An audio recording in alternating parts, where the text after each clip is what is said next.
کراچی کے عوام کی اگر کوئی امید ہے تو وہ جماعت اسلامی ہے. اسی لیے آپ ہر گزرتے دن کے ساتھ جماعت اسلامی کی مقبولیت بھی بڑھ رہی ہے اور لوگ کہتے ہیں کہ الیکشن کراؤ. یہ الیکشن سے بھاگ رہے ہیں. ہر ممکن انہوں نے کوشش کر لی.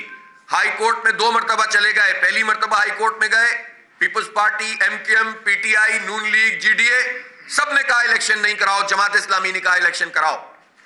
پھر اس کے بعد دوبارہ یہ سپریم کورٹ گئے, الیکشن کمیشن میں گئے. ہم نے ہر جگہ پر جا کر ان کا مقابلہ کیا اور سپریم کورٹ میں اس وقت بھی ہماری ایک پٹیشن موجود ہے اور ہائی کورٹ میں بھی پٹیشن موجود تھی اور ڈسمس ہوئی ہے. دوسری مرتبہ بھی ہائی کورٹ سے شکست ہوئی ہے ایم کیو ایم اور پیپلز پارٹی کو. اب الیکشن کی تاریخ 15 جنوری طے ہے. اب یہ سازشیں یہ کر رہے ہیں کہ چونکہ اب یہ الیکشن کو مؤخر نہیں کر سکتے, کوئی دلیل نہیں ہے ان کے پاس, تو پھر یہ چاہ رہے ہیں کہ زبردستی اس پورے نظام کی طاقت سے لوگوں کو ان کے جمہوری حق سے محروم کریں. پہلے ہی انہوں نے الیکشن کمیشن کے ساتھ مل کر اپنی مرضی کے آر او لگائے ہوئے ہیں. ووٹر لسٹوں میں گڑبڑ موجود ہے, ڈیلیمیٹیشن اپنی مرضی کے مطابق کی ہے. لیکن اب یہ چاہتے ہیں کہ جب انہیں پتا چلا کہ mainstream Karachi M Q M کے ہاتھ سے نکل گیا ہے تو ایم کیو ایم کے مردہ گھوڑے میں دوبارہ جان ڈالنے کی کوشش کر رہے ہیں, ناکام کوشش کر رہے ہیں.